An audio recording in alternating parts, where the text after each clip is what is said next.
MREC TV. Peace world, this is AI. For MREC TV News. The microchip implants that let you pay with your hand. Patrick Pauman causes a stir whenever he pays for something in a shop or restaurant. This is because the 37-year-old doesn't need to use a bank card or his mobile phone to pay. Instead, he simply places his left hand near the contactless card reader, and the payment goes through. The reactions I get from cashiers are priceless, says Mr. Pauman, a security guard from the Netherlands.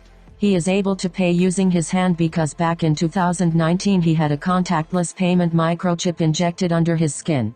The procedure hurts as much as when someone pinches your skin, says Mr. Pauman.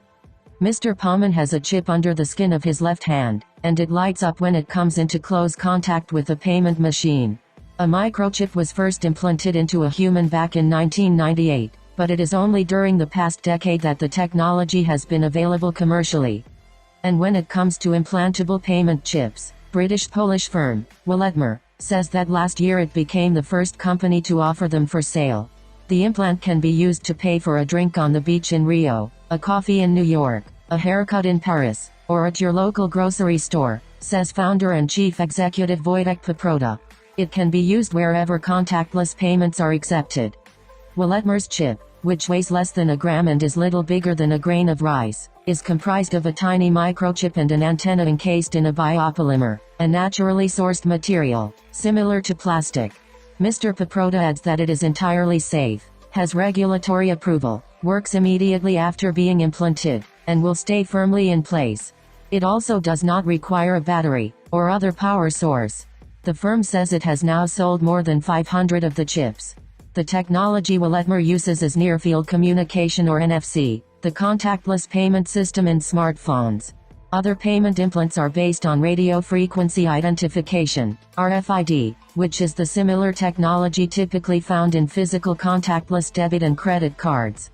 An X-ray showing a Willetmer implant, which are injected into a person's hand after a local anesthetic.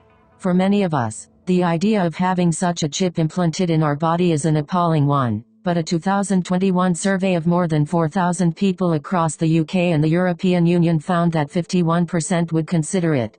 However, without giving a percentage figure, the report added that invasiveness and security issues remained a major concern for respondents. Mr. Pauman says he doesn't have any of these worries. Chip implants contain the same kind of technology that people use on a daily basis, he says, from key fobs to unlock doors, public transit cards like the London Oyster card, or bank cards with contactless payment function. The reading distance is limited by the small antenna coil inside the implant. The implant needs to be within the electromagnetic field of a compatible RFID or NFC reader. Only when there is a magnetic coupling between the reader and the transponder can the implant be read. He adds that he is not concerned that his whereabouts could be tracked.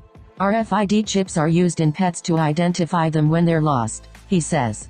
But it's not possible to locate them using an RFID chip implant. The missing pet needs to be found physically. Then the entire body gets scanned until the RFID chip implant is found and read. Yet the issue with such chips, and what causes concern, is whether in the future they become ever more advanced, and packed full of a person's private data. And, in turn, whether this information is secure, and if a person could indeed be tracked. Financial technology or fintech expert Theodora Lau is co-author of the book Beyond Good: How Technology is Leading a Business-Driven Revolution. She says that implanted payment chips are just an extension of the Internet of Things. By that she means another new way of connecting and exchanging data. Yet, while she says that many people are open to the idea, as it would make paying for things quicker and easier, the benefit must be weighed up with the risks. Especially as and when embedded chips carry more of our personal information. How much are we willing to pay, for the sake of convenience? She says. Where do we draw the line when it comes to privacy and security? Who will be protecting the critical infrastructure, and the humans that are part of it? Nada Kakabats, professor of policy, governance and ethics at Reading University's Henley Business School, is also cautious about the future of more advanced embedded chips. There is a dark side to the technology that has a potential for abuse, she says.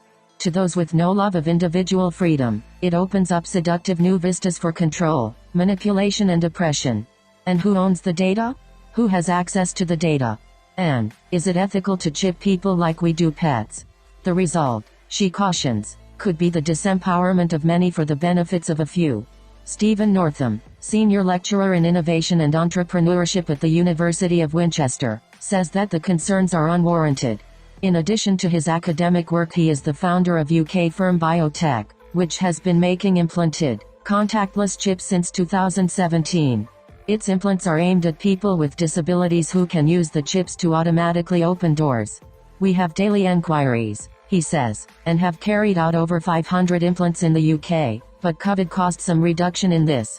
This technology has been used in animals for years, he argues. They are very small, inert objects. There are no risks. Back in the Netherlands, Mr. Pommen describes himself as a biohacker, someone who puts pieces of technology into his body to try to improve his performance. He has 32 implants in total, including chips to open doors and embedded magnets. Technology keeps evolving, so I keep collecting more, he says. My implants augment my body. I wouldn't want to live without them, he says. There will always be people who don't want to modify their body. We should respect that, and they should respect us as biohackers. MREC TV.